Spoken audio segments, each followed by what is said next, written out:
interacciones medicamentosas. Como les dije, es un tema que parece extenso, pero en realidad es bien puntual. Para esto vamos a hacer un ejercicio para que ustedes vean el por qué se necesita. Uy, están pelando. Y cómo se aplica esto de aquí, ¿ya? Entonces, para esto, si es que no lo han descargado, descárguenlo, porque les puede servir no solo para su examen, sino para la vida. Es esta aplicación que es bastante útil y es en gratis, ¿no? Que se llama Medscape. Medscape es como el UpToDate para los pobres, ¿no? Es gratis. Entonces, ¿cuál es la idea de esto? La idea de esto es poder recrear una situación común que ustedes pueden evidenciar en los distintos tipos de pacientes que vayan a tener. ¿Qué pasó?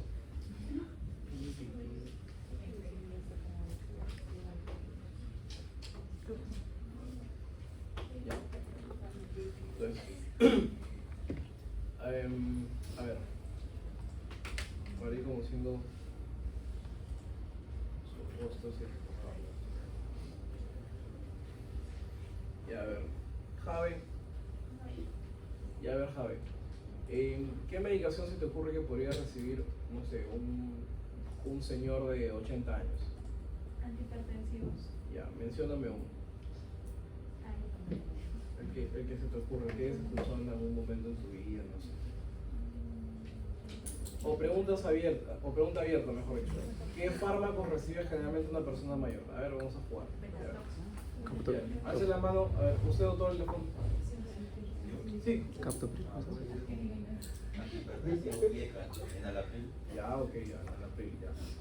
Listo, ¿alguien más? A ver. Ya, doble antihipertensivo, ya, ok. Ya, pero no lo llenen de antihipertensivos, ya. Ya, metformina, diabético. Ya, ¿qué más? Ya, paroxetina. Ya, ¿qué más? Aspirina. Aspirina, ya.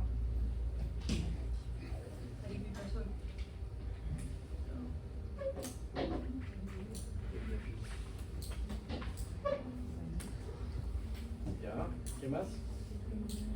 ¿Qué más? ¿Qué más se les ocurre? Digan, porque eso es gabapentina. Ya, gabapentina. ¿Qué más?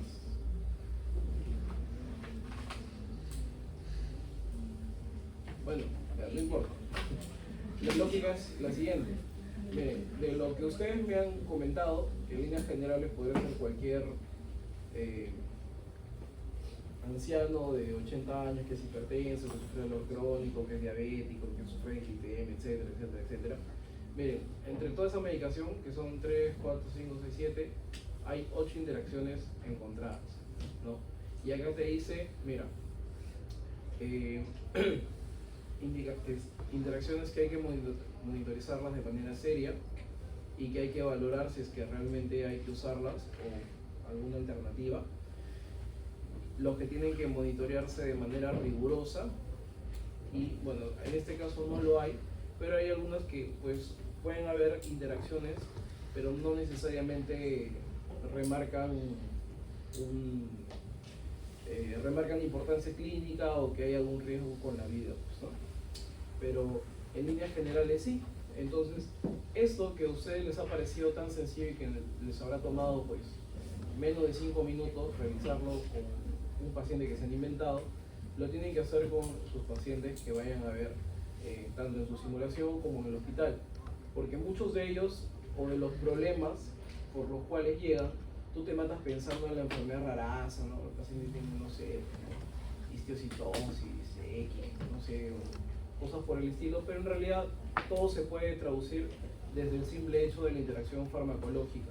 ¿Cómo se llama esto? Polifarmacia, ¿no? Que es muy común en los adultos mayores.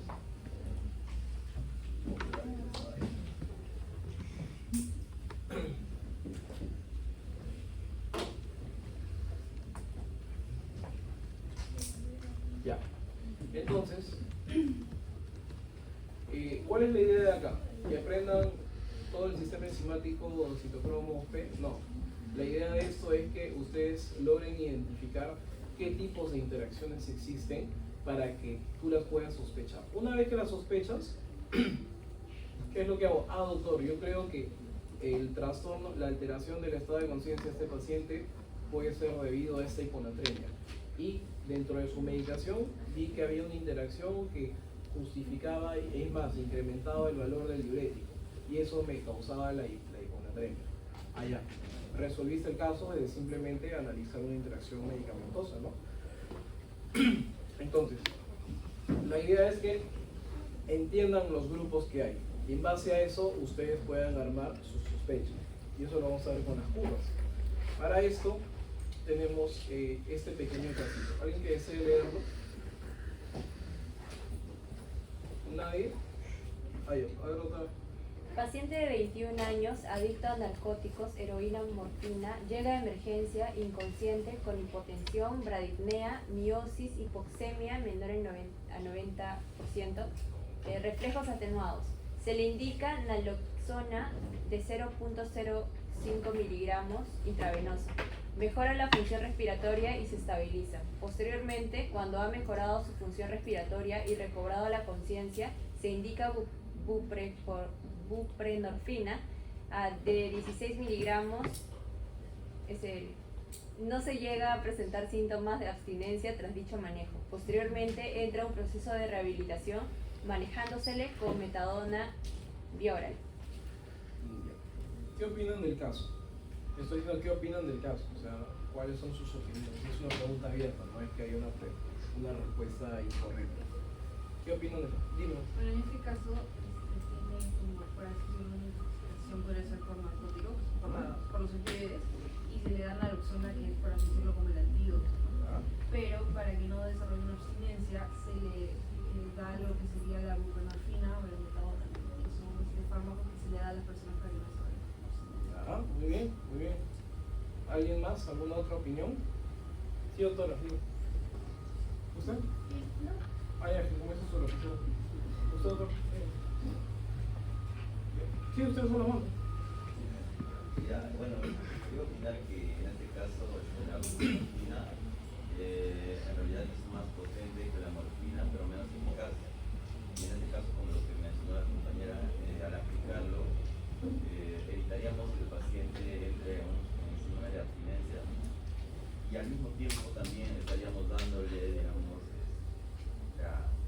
como lo que digamos tiene una adición, ¿no? a la morfina, y la buprenorfina de alguna otra forma le estaría ayudando, ¿no? Ya. Sin llegar a ambos extremos. ¿Alguien más? Algo que les llame la atención.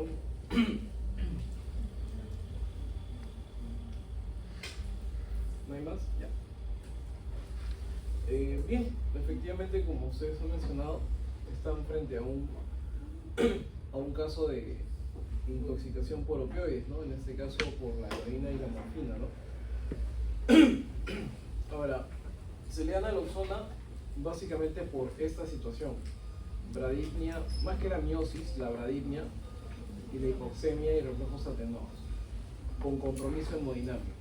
Ustedes recuerdan, bueno, hay una clase específica, pero lo que hacen en líneas generales los opioides es generar depresión en el centro respiratorio, ¿no? A nivel del centro bulbo-protuberancial, donde condiciona que disminuya la frecuencia respiratoria, respiras menos veces, por ende, pues la saturación en algún momento va a comenzar a caer. A esto se le suma que como genera sedación, los reflejos, ¿qué reflejos? Osteotendinosos, los reflejos oculares, etcétera, van a estar disminuidos, atenuados, a eso se refiere. Ahora, si bien es cierto, tú le pasas naloxona y mágicamente ese paciente va a despertar, pues no va a despertar de una manera grata, ¿no? Es como para los que han jugado Pokémon, pues despiertan un Snorlax, ¿no? ¿Puedes dormir? Ya, algo así, ¿no? ¿Cuál es la situación? De que para la emergencia, tú necesitas sacarlo porque el paciente se va a morir. Pero posteriormente tú necesitas pautar una medicación. Todavía darle opioides, pero de una manera más paulatina, más lenta, hasta que finalmente ya lo puedas recetar. Y eso demora, eso demora. Por eso es que existen los hospitales psiquiátricos y por eso es que internan a la gente, ¿no? Porque necesitan un manejo bastante minucioso y, vamos a decirlo así, prácticamente estar de la mano del paciente, ¿no? Ustedes van a ver cuando roten en esos hospitales, bueno, muy aparte de que son habitaciones que pues, parecen pues, cárceles, ¿no? Tienen que estar monitoreados constantemente, ¿no? Porque son capaces de aventarse, de querer, es más, ¿no? Si tú lo dejas en la calle, de querer ser atropellado simplemente para que los lleven a emergencia y les puedan poner morfina, ¿no? Por eso es que una de las indicaciones de hospitalización psiquiátrica son tanto la ideación como el intento suicida, ¿ya? Porque si en sus serums, ya en sus serums o en alguna posta o en algún centro de que ustedes estén en provincia, si les dicen doctor, doctora, ¿no? A las 3 de la mañana ustedes están durmiendo ahí, ¿no? Ha llegado una niña de 14 años que se ha intentado suicidar, ¿no? ¿Cómo así? Se ha querido cortar las venas, se ha querido lanzar al segundo piso, bueno, lo que sea. Lo mismo para un varón, tiene que hospitalizar ante la duda, ¿ya? ¿Por qué? Porque si es que imagínense que suceda, ¿a quién le van a echar la culpa? A ustedes, ¿no? ¿Ya? No se olviden eso. Bien. Interacciones. La interacción, ¿qué viene a ser la interacción? Es simplemente la modificación que voy a poder medir, ¿ya? De la acción de un fármaco en magnitud o duración debido a la administración previa o concomitante con otro fármaco, sustancia, alimento, suplemento o lo que les gusta los fines de semana, el alcohol, ¿no? Pues esta vaina está mal. Ya. Actividad clínica, pues la acabamos de ver, ¿no? Más o menos a través de esto yo puedo saber qué tipos de acciones tomar, ¿no? Por ejemplo, mira, si yo doy, y esto es algo quizás un poco obvio, ¿no? Si estoy prescribiendo unos antihipertensivos, pues, ¿qué puedo causar, no? O sea, así como yo busco tratar la hipertensión, pues me puedo ir al otro lado, pues, ¿no? Estoy dando demasiado antihipertensivo, te puede causar hipotensión, ¿no? Acá te lo dicen, ¿no? A través de un sinergismo, porque por un lado estás inhibiendo la enzima convertidora de angiotensina, por otro lado estás antagonizando el receptor de angiotensina 2, entonces no hay dónde actuar y por ende la presión se va al piso, ¿no? Enalapril con metformina, ¿qué dice? El enalapril incrementa la toxicidad de la metformina, ¿no? No se conoce exactamente el mecanismo, pero úselo con precaución, ¿no? Incrementa el riesgo de hipoglicemia y acidosis láctica, que la acidosis láctica es propia de la metformina. Y así sucesivamente con cada uno de los fármacos que ustedes quieran, pueden ir viendo esto e ir aprendiendo, ¿no? Bien. Ahora, ¿cuál es lo que tenemos que ver? Lo que tenemos que ver es que estas consecuencias pueden ser desde algo muy leve hasta una toxicidad bastante importante y que incluso conlleve a la muerte. Miren, un 7% de los ingresos hospitalarios en general son producto de los efectos adversos de los medicamentos, mientras que hasta un 22% de todos los efectos adversos se deben a interacciones. O sea que están en la obligación de ustedes por lo menos plantear en sus cabecitas de que esto puede ocurrir y va a ocurrirles, ¿ya? Interacciones químicas o farmacéuticas propiamente del mismo fármaco. Las interacciones farmacocinéticas, lo que han visto en su primera clase, y vamos a repasar un poquito, el famoso ADME.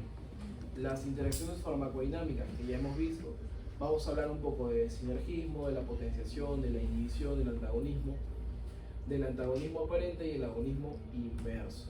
Bien.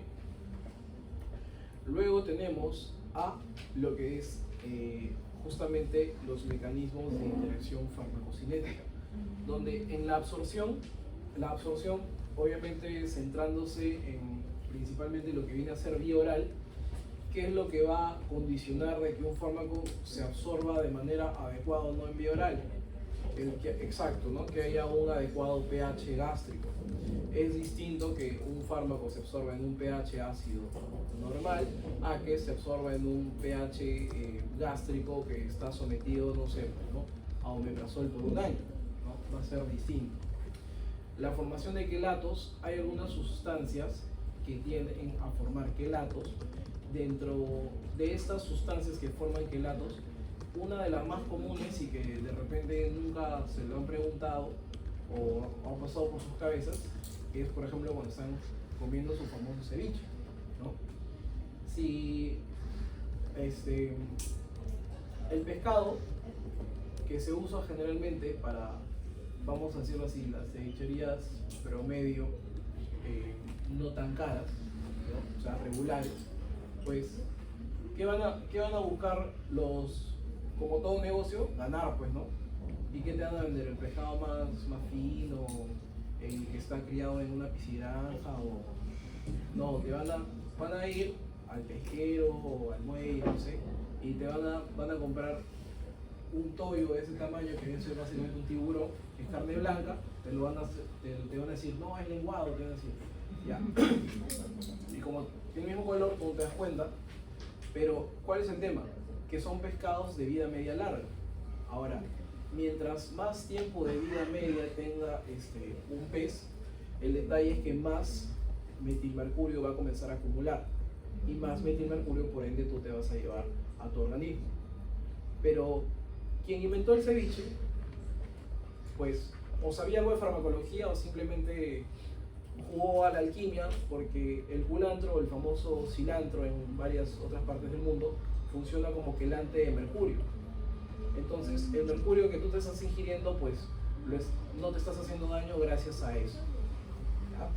Eso es como un dato para que lo tengan en cuenta, porque justamente en otras partes del mundo, sobre todo en la cultura china, van a ver que dan el cilantro a varios preparados justamente por esta acción, lo cual pues de repente te estás enterando hoy en día, ¿no?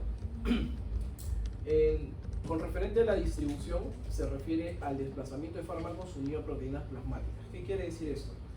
Cuando un fármaco entra en tu organismo, no todo el fármaco va a viajar libremente, sino que justamente una forma de viajar a los tejidos, ¿ya?, es a través de las proteínas plasmáticas. ¿Qué proteínas plasmáticas, mejor dicho, qué proteína plasmática es la más abundante y la más importante? La albúmina, ¿no? Entonces, quiere decir que en un estado de hipoalbuminemia, pues se comportará distinto el desplazamiento del fármaco, ¿no? Los metabolismos, propiamente tanto la inhibición como la inducción enzimática, ¿bien?, a través de las citocromos P-S y todo eso.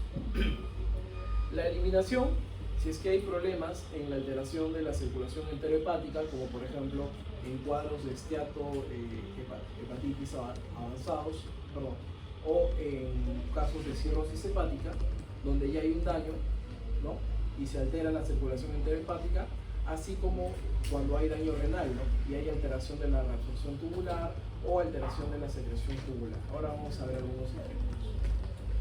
Bien, a nivel de la absorción, ¿ya? A nivel de la absorción, ¿qué fármacos, digamos, vamos a tener como ejemplos? Por ejemplo, tenemos a los famosos antiácidos. ¿Qué antiácidos conocen, por ejemplo? La ranitidina, ¿no? ¿Han escuchado la ranitidina? Bastante común, pues, se lo prescriben a los abuelitos, ¿no? Ya está en desuso porque tiene un potencial arritmogénico bastante alto. Sin embargo, aún lo compra el Ministerio de Salud, pues porque es barato, ¿no?, obtenerlo, ¿no? Ahora, ¿por qué dice fármacos con gran área superficial? Porque los receptores propiamente H2 están a lo largo de toda la mucosa gástrica, y entonces tienen un gran campo donde poder actuar. ¿Bien? Luego tenemos a lo que son las resinas fijadoras o de intercambio, como por ejemplo la colestiramina, o el ejemplo más común que tenemos aquí es el cayexalate. ¿Qué es el cayexalate? Es una resina de intercambio que sirve para el tratamiento de la hipercalemia, ¿ya? No hay en Perú, solo en las clínicas, bueno, o sea, sí en Perú, pero solo en las clínicas privadas, no hay en el estado.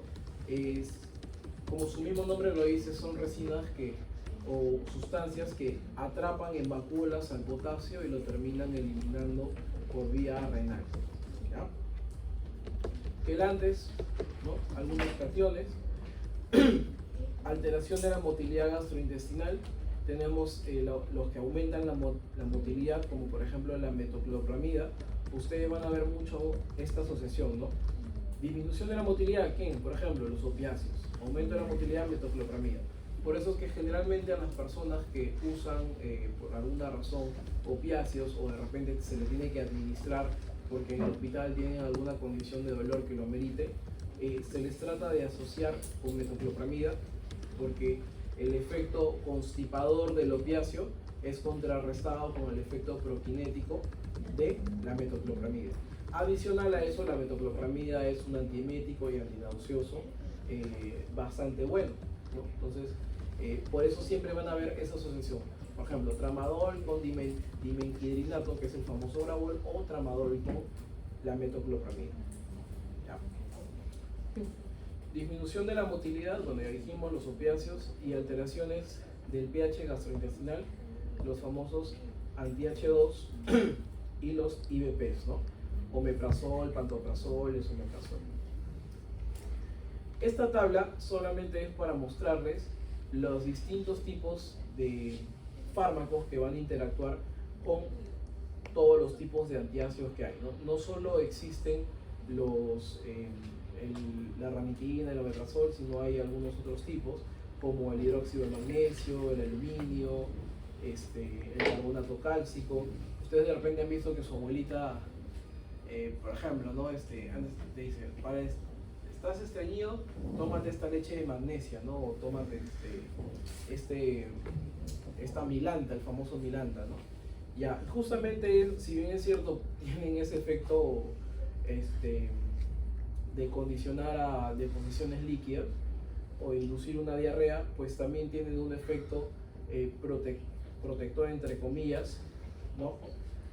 Como antiácidos. Sin embargo, eso interaccionan con distintos tipos de medicamentos.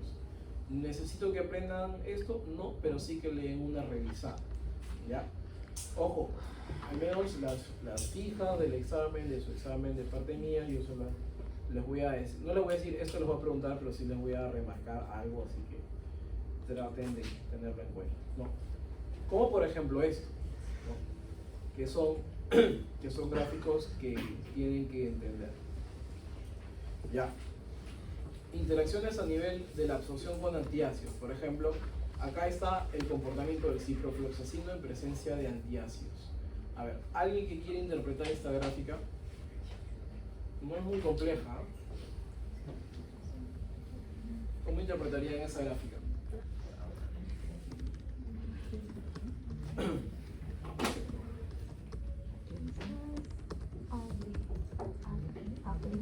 Ya.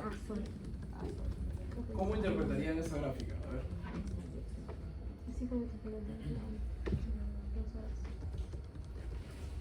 Ya, este es solo y este es con sus medicamentos. Ya, les ayudo. Acá está el tiempo en horas y acá está la concentración plasmática del fármaco. ¿Qué fármaco? Ciprofloxacino. Ya. Con sus palabras, ¿cómo interpretarían esto?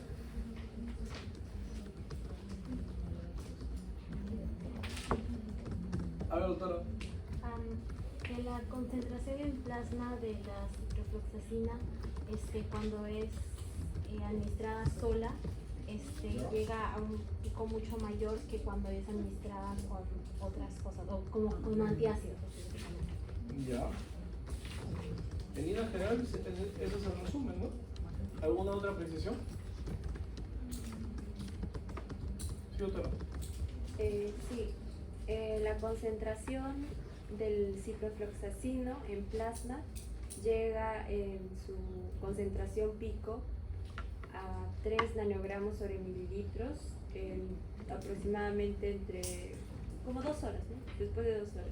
Sin embargo, en ese mismo momento, si es que se dio 5 minutos después el antiácido, no, sí, 5 minutos después, esta concentración en plasma va a ser mucho menor, como en 0.5 nanogramos sobre mililitro, a diferencia de después de 2 horas, que va a ser un poco más cercano a 1 nanogramo sobre mililitro de concentración plasmática. Perfecto. Si ustedes, a ver, doctor, dígame. Justamente para complementar, ciprofloxacina si es un medicamento ácido débil. En este caso, justamente hablando un poco de farmacocinética, estaría afectado el proceso de absorción, ¿no? Ya que justamente como se ve en la gráfica de rosado, justamente solo alcanza un pico máximo de concentración, y a diferencia de que si se le agrega un antiácido, ¿no? Es justamente esto alcaliniza el medio ácido del estómago y justamente hace que se ionice, ¿no? Este medicamento no pueda progresar. Así es. Pregunta, y eso espero que todos respondan en coro. El ciprofloxacino, entonces, bajo esta gráfica, ¿lo harían con antiácidos o sin antiácidos? Sin antiácidos. Sí, ya. Eso es lo primero. Lo segundo, imaginemos que es el caso, te puedo poner ahí, paciente, no sé, pues varón de 65 años, bebedor crónico, que tiene dolor articular en rodillas y toma ibuprofeno 3 veces al día por más de 3 meses y cursa con melena. Ya. En la segunda endoscopía le encuentran una úlcera, la electrocauterizan y le dicen toma tu omeprazol, toma tu antiácido por lo menos un mes. Es un caso en el cual pues definitivamente no le vas a decir, oye, no tomes tu antiácido, ¿no? Entonces, ¿qué recomendación tú podrías hacer o qué consideraciones tú podrías tener si es que necesitas prescribirle, por ejemplo, ciprofloxacina? Que lo consuma con alimentos. No, que le consuman antes del antiácido.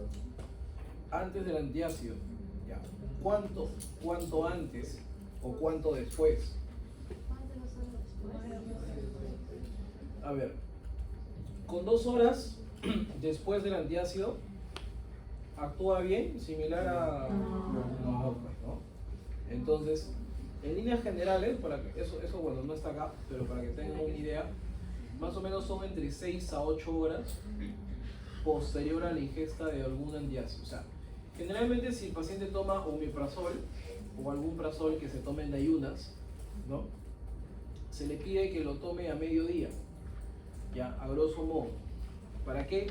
Para justamente evitar este comportamiento de la curva, ¿ya? Ahora, si es que fuese antes, debería ideal. Mira qué pasaría si fuese antes. Imaginemos que no hay antiácido, va a pasar lo mismo, ¿no? Se eleva más o menos a las 2 horas, pero más o menos al cuánto tiempo va a haber una caída significativa prácticamente al total, en un promedio de unas 6, 7 horas. Entonces, es más fácil que tú le puedas indicar al paciente, ¿no? 6 a 8 horas sin haber tomado ningún antiácido, pues toma tu ciprofloxacina. ¿Eh? Listo. Luego, así como hay interacción con la absorción, también vas a tener alimentos que te van a retrasar la absorción, te van a disminuir la absorción y te van a aumentar la absorción de distintos tipos de fármacos. Ya.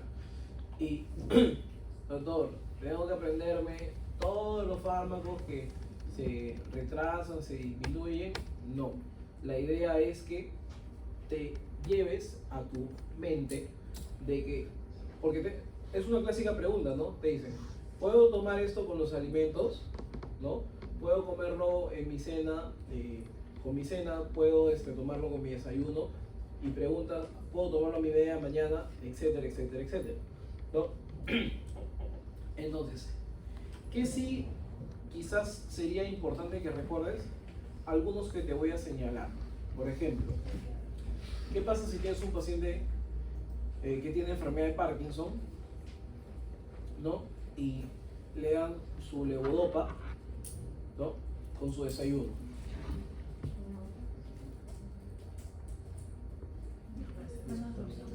Va a haber menos absorción, pues, ¿no?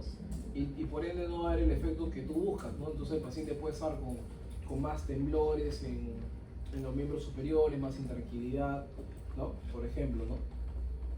A un paciente que está con tratamiento de tuberculosis, que está tomando rifampicina, ¿le vas a decir que lo tome con sus medicamentos? Con sus alimentos? No, y más aún todavía porque la rifampicina es uno de los que da más náusea todavía. Entonces no es recomendable. Ya te voy señalando algunos. Isoniazida también es parte del núcleo de drogas que se da para lo que es la tuberculosis. De igual manera, ¿no? Bien. Ya, hasta ahí ya te he dicho dos. Luego están las que dijimos por desplazamiento, ¿no? Por ejemplo, si yo doy fenitoína en presencia de aspirina, ¿qué es lo que va a pasar? Va a aumentar la fracción libre de fenitoína. Si yo doy valproato o ácido valproico, que viene a ser lo mismo, ya en presencia de naproxeno, ¿qué pasa? Aumenta la fracción libre del valproato. Y lo que comentamos hace un momento, si yo tengo la albúmina baja, ¿ya? El valproato o la fenitoína, cualquiera fuese el caso, ¿qué va a pasar? Va a incrementar su fracción libre. ¿Por qué? Porque lo que actúa y lo que termina teniendo contacto con el receptor es la fracción libre del fármaco, ¿ya? Doctor, entonces me conviene tener menos albúmina para que así actúe más el fármaco. No, eso es un arma de doble filo. ¿Por qué? Porque imagínate que tú le das una dosis estándar a un paciente que tiene una hipoalbuminemia severa, que es esa dosis estándar, ¿no?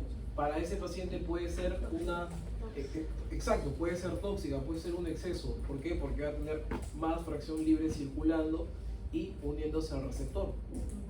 Y lo otro que también tienes que tener en consideración es que la albúmina lo que te va a ayudar es que el fármaco pueda llegar adecuadamente al tejido que tú quieres.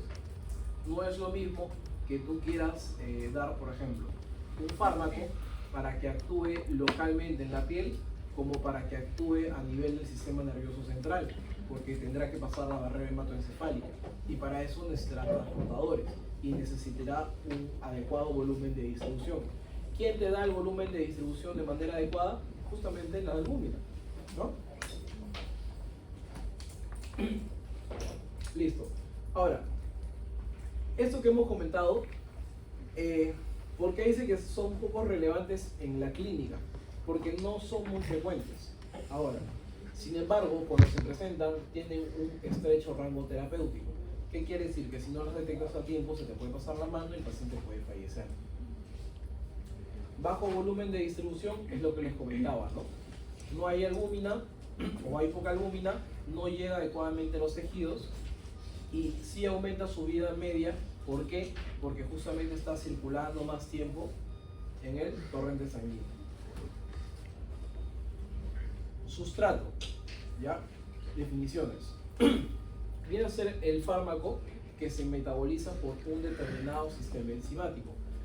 Más de la mitad son por la isoenzima 3A4, que tienen un extenso metabolismo, sobre todo a nivel gastrointestinal, y que condiciona que haya una baja biodisponibilidad de muchos fármacos, ¿no? Tú dirás, doctor, ¿y por qué a este fármaco le doy 150 miligramos? ¿Y por qué, por ejemplo, ¿no? Una misma familia? ¿Por qué a un paciente le doy irbesartán de 150 miligramos y si doy losartán 50 miligramos? ¿Por qué doy menos dosis en uno y por qué doy más dosis en otro? Justamente porque de toda la dosis que tú das, no significa que eso sea lo que va a actuar. Es una pequeña fracción la cual va a terminar actuando a raíz del metabolismo que va a sufrir. Por la parte de los inhibidores, el más frecuente es el CYP450, ¿no? Que es competitivo y reversible. Si tienes dos fármacos o incluso más que actúen en dicha enzima, ¿qué es lo que va a pasar? O que bien te aumenta el trabajo de uno, o bien te disminuye el del otro, ¿bien? O bien anula el efecto de los dos. El tiempo para el inicio y el final de la vida media del inhibidor, una vez que yo lo suspenda, recién va a regresar a su situación basal, y van a existir pues inhibidores que pueden ser desde débiles hasta muy potentes, ¿ya? Los inductores son fármacos o sustancias que van a incrementar la cantidad de una enzima determinada. ¿Y esto qué condiciona? A que haya una transcripción a nivel de la isoenzima y por lo tanto se produzca proteína. Esta proteína ¿qué condiciona? A que el fármaco pueda inducir más sistemas enzimáticos, como por ejemplo ¿quién? El ritonavir.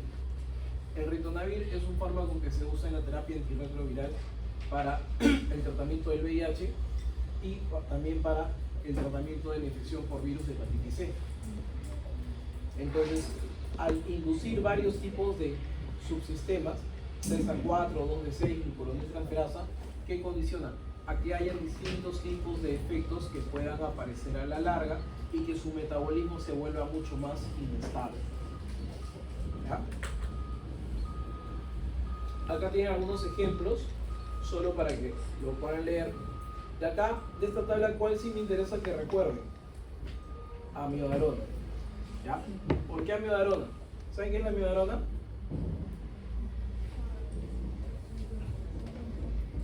La amiodarona es como el paracetamol en la cardiología. ¿Ya? Es un antiarrítmico que cuando tú veas que no saben qué tiene, tú vas a estar interna, te vas a decir, doctor, ¿tienes tomé su EKG? Va a ser así, lo mío, ponle amiodarona. Doctor, ya le tomé, ponle amiodarona. Doctor, pero ni siquiera he visto el EKG, ponle amiodarona igual. ¿No? Ajá, así es. No les estoy diciendo que hagan eso, pero se van a dar cuenta que en la práctica es muy común encontrar esa indicación. Ahora, ¿por qué? Porque es de lo más común que hay y tiene un performance bastante similar a las drogas de primera línea. El único problema es que tiene una gran cantidad de efectos secundarios. Incluso de los más severos podría a una paciente susceptible inducirle una crisis tirotóxica en ese momento y condicionarle otra emergencia. Entonces, amiodarona sí podría ser una opción útil para preguntar, ¿no? Esto para que lo puedan leer. Y aquí vamos con lo que son las vías a nivel de eliminación. Bien, las vías de depuración. Las vías de depuración a nivel renal, tenemos que la sangre tiene que pasar al sistema tubular, ¿no? Generalmente, ustedes si recuerdan fisiología renal, pues casi todo en el túbulo proximal se reabsorbe en su totalidad lo que tiene que reabsorberse y comienzan a secretarse posteriormente en los siguientes túbulos los desechos, lo que tiene que secretarse. Aquí también se secretan los fármacos a través del OAT1 y el OAT3, como por ejemplo ¿quién? Penicilinas, cefalosporinas, metotrexate, y en presencia de ciertos fármacos como la aspirina, el Probenecid, ¿qué hacen? Bloquean esta unión al receptor y por ende la penicilina, la cefalosporina, el metotrexate terminan circulando más tiempo en sangre y por ende actuando más, pero también generando efectos secundarios. Bien, ahora hay fármacos que terminan concentrándose en la orina de manera adecuada y también va a haber una reabsorción natural hacia los túbulos, ¿ya? Pero ¿qué pasa? Que también, por ejemplo, en el caso del ácido úrico, ¿no? En presencia de Probenecid no va a permitir su reabsorción a nivel tubular, provocando lo que se conoce como acidosis tubular renal, en este caso tipo 4. Eso ya lo van a ver en fisiopatología, si es que ya no lo han visto. Alteraciones del pH urinario también intervienen, tanto si se alcaliniza como si se acidifica, ¿ya? Entonces, si se alcaliniza, ¿qué pasa? Va a aumentar la eliminación de metrotrexate, salicilatos, penicilinas, tiacidas, diuréticos de asa, antidepresivos encíclicos.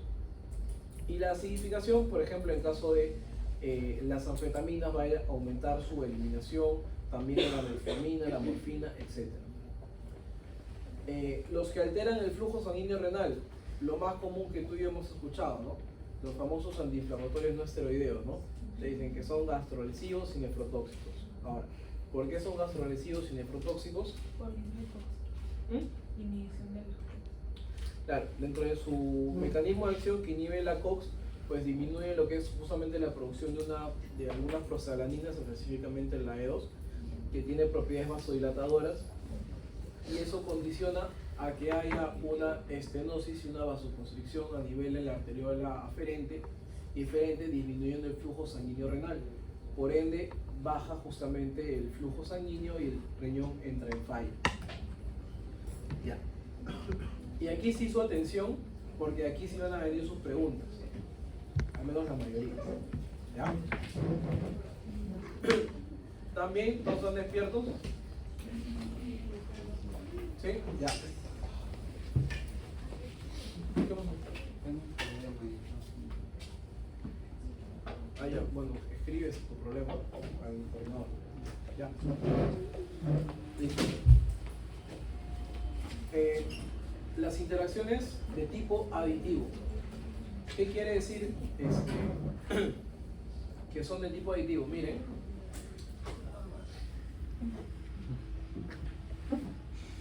Hoy día nos están saboteando. ¿Qué pasa? Ya. ¿Qué es el acetaminofén? Me parece tan mal. Paracetamol, ¿no? Ya. Miren, esta es una curva en la cual tengo acá la dosis, ¿bien? Y tengo en este caso el grado de inhibición arbitrario de la COX. Ya, o sea, ¿qué tanto el fármaco que voy a poner acá me va a inhibir la vía de la COX? ¿Ok?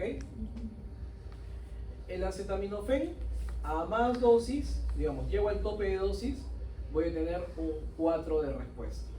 Ya, por eso está entre comillas.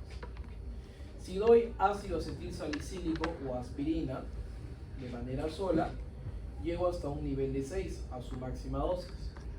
¿Así estamos bien? Ya. Entonces, ¿cómo sería una respuesta aditiva? Que si yo combino aspirina con paracetamol, pues 6 más 4, voy a llegar a una respuesta de 10, ¿no?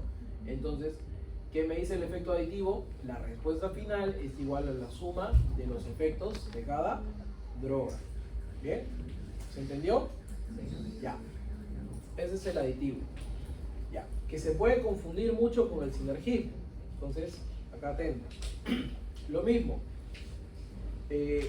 La dosis arbitraria de la droga y la eficacia. ¿Ok?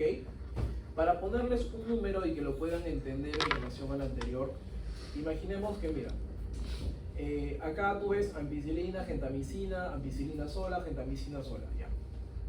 ¿En qué escenario tú das, por ejemplo, estos dos fármacos juntos? En una condición que se llama meningitis, ¿no? Donde incluso llegas hasta 3 antibióticos. Ahora, ¿qué sucede? Imagínate que para esa meningitis, para esa Neisseria meningitis, yo le doy solo gentamicina, ¿ya? Porque se me ocurre darle solo gentamicina. Y eso tengo una respuesta de 3, ¿ya? Si quiero compararlo con el otro para que me puedan entender. Ya. Luego, para ese mismo germen, le doy solo ampicilina y tiene una respuesta de 5. Si fuese como el efecto, como la interacción de tipo aditiva, yo diría, allá, como es la suma de las respuestas, 5 más 3 sería 8, ¿no? Pero en este caso de la de sinergismo, no es que sea, digamos, comparable en relación a una sumatoria lógica. Simplemente que yo digo, ok, gentamicina sola me da una potencia de 3, ampicilina sola me da una potencia de 5. Si yo combino ampicilina con gentamicina tengo una potencia de 17, ¿ya? O sea, que la respuesta final va a ser mayor que la suma de los efectos individuales de cada droga. No te está diciendo que a rajatabla tiene que ser 5 más 3, 8, y 8 es la respuesta que me da. ¿Sí? ¿Se entendió la diferencia con el que es aditivo, no? Ya.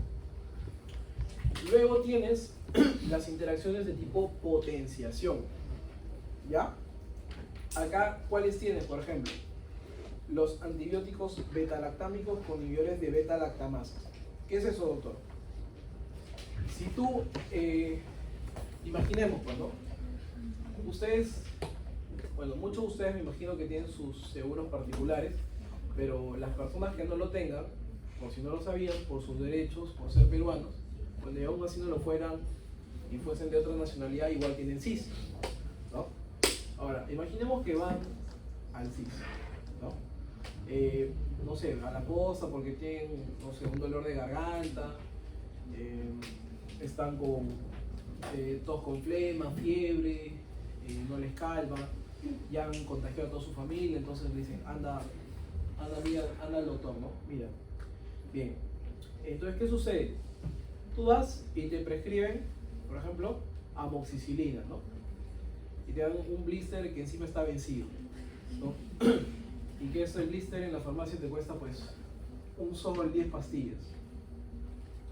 Ahora, si eso, digamos, tú fueses a, no sé, pues, a tu clínica Good Hope, pues, no, tu clínica internacional, la Delgado, la Americana, no sé, pues, ¿no? Ahí te van, es más, ni siquiera te van a poner el nombre genérico, ¿no? Te van a poner Aumentin, ¿no? Amoxicilina más ácido clavulánico, ¿no? 1 gramo encima. Ya.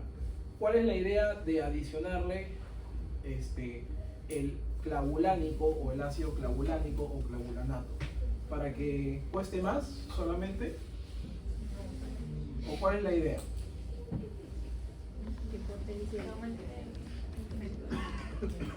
O sea, el clavulanato aumenta el efecto de la amoxicilina. Yo sé que se presta confusión por el nombre, pero lo que hace no es que gracias a eso... Exacto, ¿no? Porque, ¿qué es lo que pasa? Que las bacterias o los microorganismos que son resistentes destruyen el anillo beta-lactámico del antibiótico.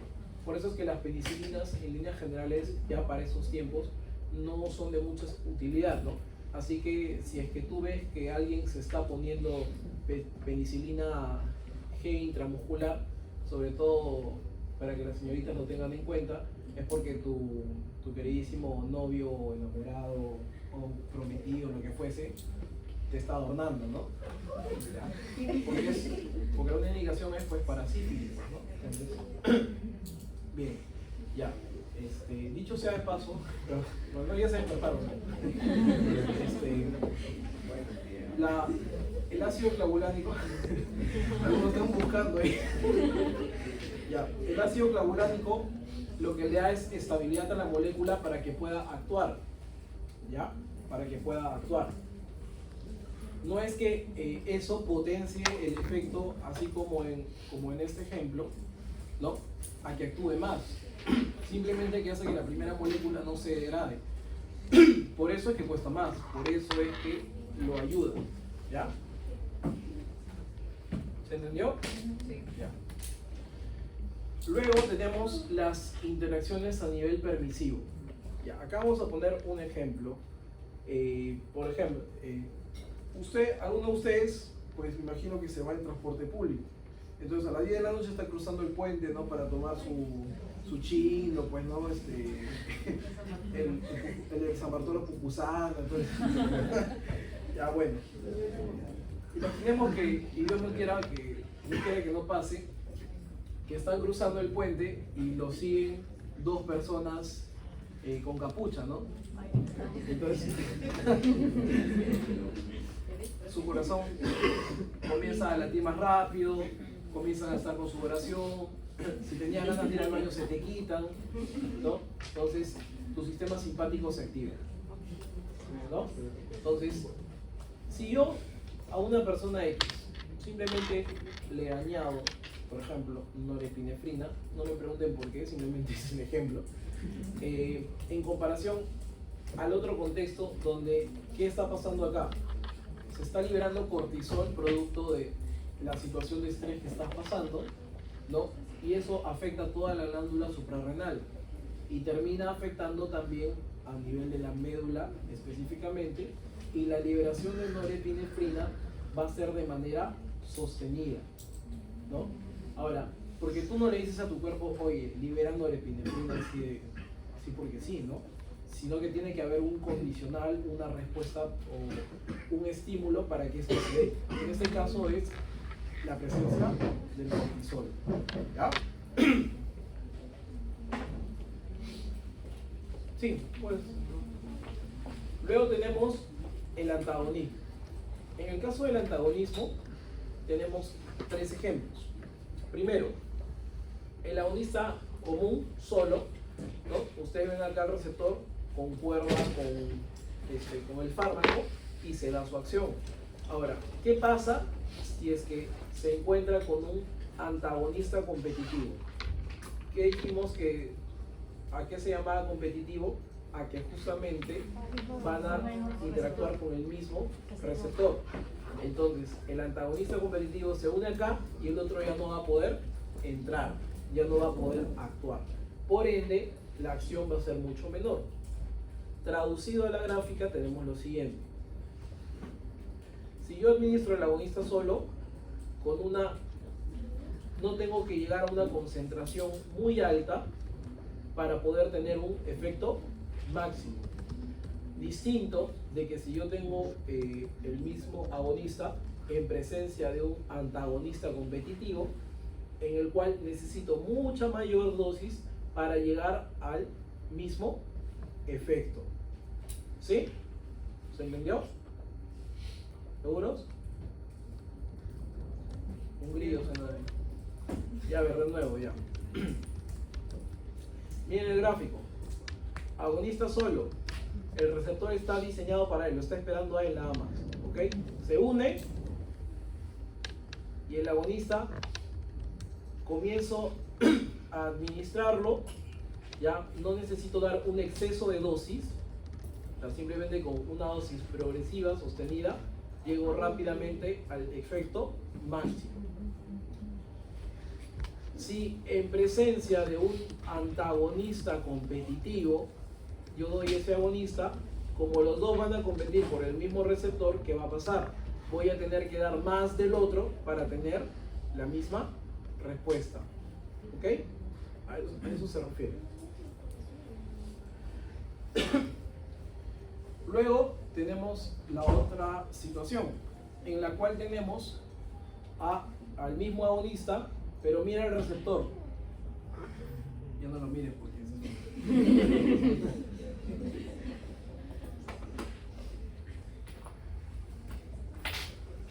ya. Mira, este receptor puede funcionar en presencia solo del agonista, pero también tiene otra fracción para que entre otra sustancia, ¿no? En este caso, un antagonista no competitivo. ¿Por qué no competitivo? Porque si se une, imagínense que no existe esto, se une esto acá, igual va a funcionar, igual va a dar una respuesta. Lo mismo si es que no estuviese este y solamente actuara el agonista, ¿no? Y eso lo vamos a ver acá en la gráfica. Si tengo solo el agonista, ¿ya? Igual, no necesito una concentración tan elevada y llego a un efecto máximo. Sin embargo, si yo doy el agonista con un antagonista no competitivo, a pesar de que yo incremente la dosis, va a llegar un momento en el cual va a haber una meseta. ¿Por qué? Porque tienes dos fármacos que actúan en el mismo receptor con efectos opuestos, y a pesar de que tú incrementes el efecto de este, siempre va a haber uno que está bloqueando y dándote la contra. Es como que tú estás, no sé, pues, ¿no? Echando a un balde y ese balde tenga hueco, igualito, pues no va a ser, nunca más va a avanzar, ¿no? ¿Ya? Y el tercer ejemplo es del agonista, el normal, y luego en comparación al agonista parcial. En el caso del agonista parcial, demora menos en actuar, pero nunca va a llegar a un efecto máximo. Y esto es ¿por qué? Porque el agonista parcial, al no ser selectivo, tiene la posibilidad de actuar en más receptores. Por eso es que tú vas a encontrar que a una menor dosis va a poder verse el mayor efecto en comparación al agonista solo, que requiere una mayor dosis, pero sí va a llegar al efecto máximo. ¿Ok? Bien. Entonces, acá hay unas gráficas para que ustedes más o menos se hagan una idea de lo que va a ser su examen. Al menos las preguntas de acá. Ya. ¿Qué queremos ver en esta gráfica? El comportamiento del felodipino, que es un antihipertensivo, en presencia de jugo de toronja versus agua. ¿Ya? Jugo de toronja, ¿por qué? Trata de decirnos en un medio ácido cómo se comporta el fármaco. ¿Ok? Sí, búsquenlo. También.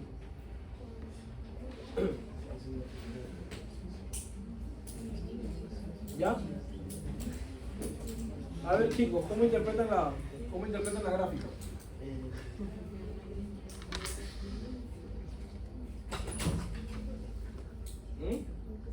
Que su concentración en plasma es mayor si es que se toma junto a jugo de toronja.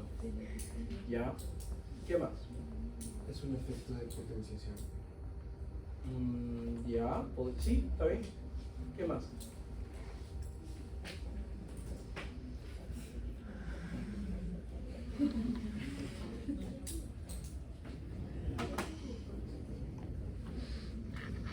¿Qué más, chicos?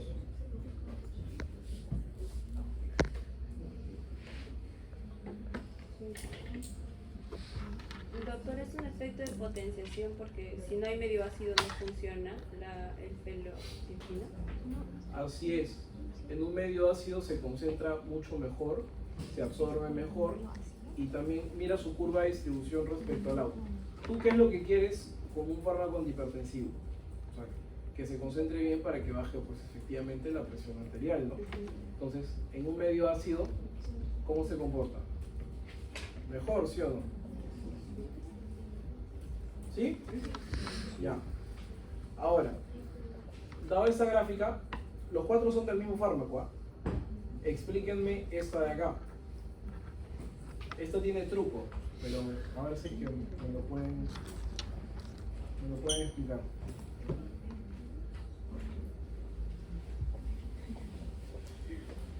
A ver.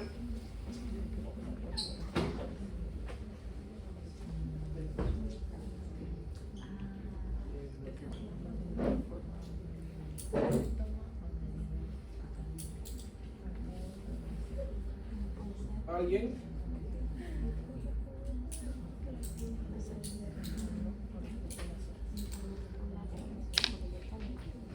Ya, ahora, para empezar, miren, igual, sigue siendo acá la curva en horas, pero acá está en relación a la frecuencia cardíaca. Y tú dirás, doctor, pero está bajando la presión arterial, entonces, ¿por qué aumenta acá la frecuencia cardíaca? La respuesta es porque cuando tú das un antihipertensivo, ¿no? Tú tienes dos formas de bajar la presión, ¿no? Y ahí tú recuerdas tu fórmula de presión arterial, ¿no? Gasto cardíaco por resistencia vascular periférica. Si haces trabajar menos a la bomba, ¿qué va a pasar con la resistencia vascular periférica? Como respuesta compensatoria que va a hacer tu cuerpo, va a aumentar, ¿no? Y si tú disminuyes la resistencia vascular periférica, ¿qué va a hacer tu cuerpo? Aumentar el trabajo de la bomba. Porque tu cuerpo no va a entender de que tú le quieres generar un beneficio dándole determinado fármaco. Simplemente va a tener una respuesta a una determinada acción que tú hagas. En este caso, lo que va a hacer es disminuir la resistencia vascular periférica. De tal manera que ¿cuál va a ser la respuesta compensatoria por parte del corazón? Pues aumentar la frecuencia cardíaca.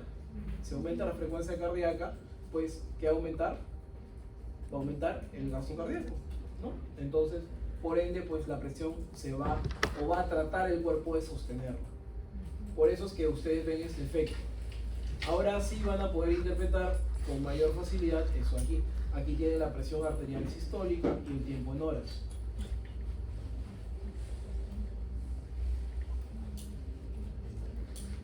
¿No puedo volver a explicar?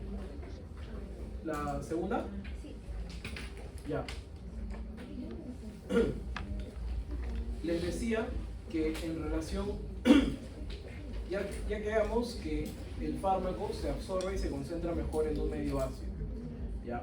Entonces, si el fármaco está diseñado para bajar la presión arterial en cualquiera de las dos variables, una de las respuestas compensatorias que va a tener el cuerpo es aumentar ya sea la resistencia vascular periférica o aumentar lo que viene a ser el gasto cardíaco para tratar de compensar esa caída de presión que va a haber. En este caso, ¿qué es lo que ocurre? Aumenta ¿qué cosa? La frecuencia cardíaca. ¿Ya? Por eso es que ustedes ven que la frecuencia cardíaca es más alta en presencia del jugo de toronja que el agua. ¿Ya? Ahora, respecto a la presión arterial sistólica, ¿cómo ustedes pueden interpretar esto de aquí?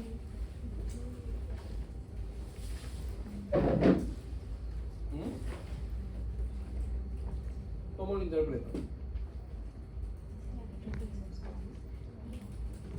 Ahí está más fácil, ¿ah? Eso no es lo que no buscaba bajar.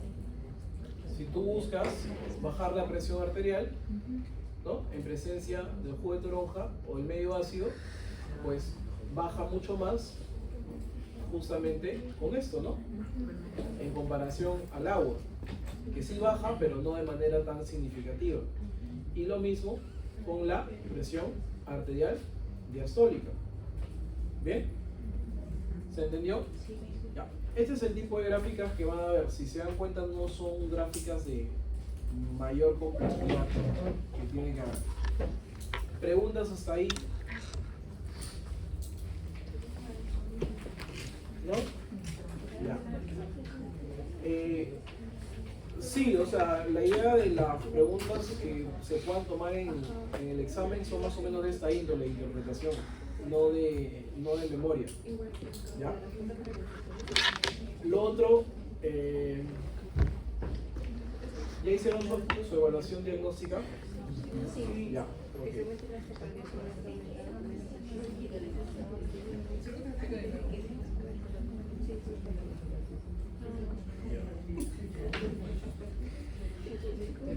Les vuelvo a repetir, de estas gráficas, ya no se maten de acá estudiando todo el sistema enzimático. Bien, no van a ir de ahí más que una pregunta. ¿Ya? ¿No hay más preguntas, chicos?